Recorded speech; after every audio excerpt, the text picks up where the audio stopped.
Today we come to the 19th Sunday in this season after Pentecost, and these readings today, they are absolutely wonderful readings, especially the one from Genesis and the one from Luke. And what they speak to us about more than anything is our prayer life. And we're told to be absolutely persistent in our prayer life.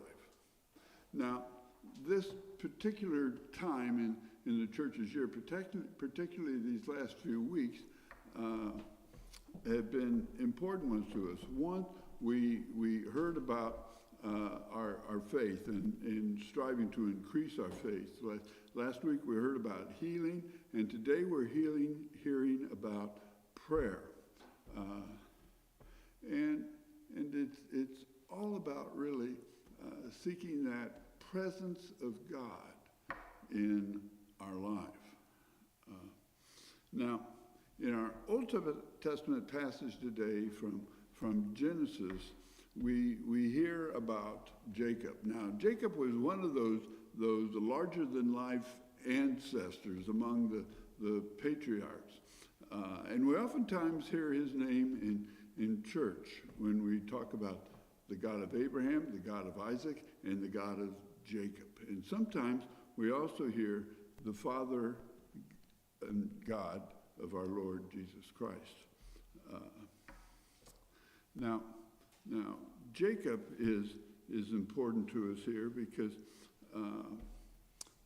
for a variety of reasons, but it reminds us of Abraham. Now Abraham, when they were all kind of friends with God. They had this conversation continually going with God.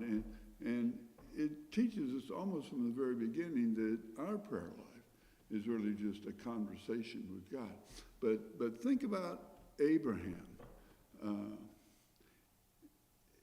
It was almost like a friendship, the relationship that he had with God, the give and take, and when they were talking about all the wickedness in Sodom, Abraham, well, he would not let God go. And he said to God, are you going to really destroy all of the righteous people in Sodom along with the wicked? And he finally got God to agree not to do that. Jacob, in all of his wrestling, was so revered by all of the people that came after him that they took the name Israel, which is their nation, which means one who strives with God.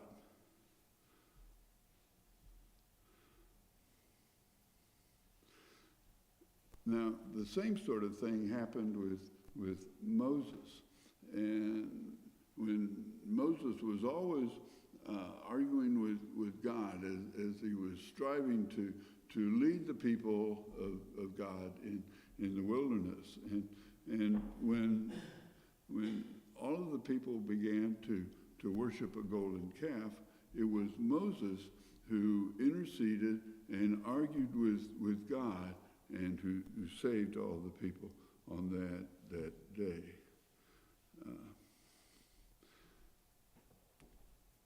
These are perhaps surprising scenes for us as we look at our own relationship with God, our habits of worship and our attitudes to prayer.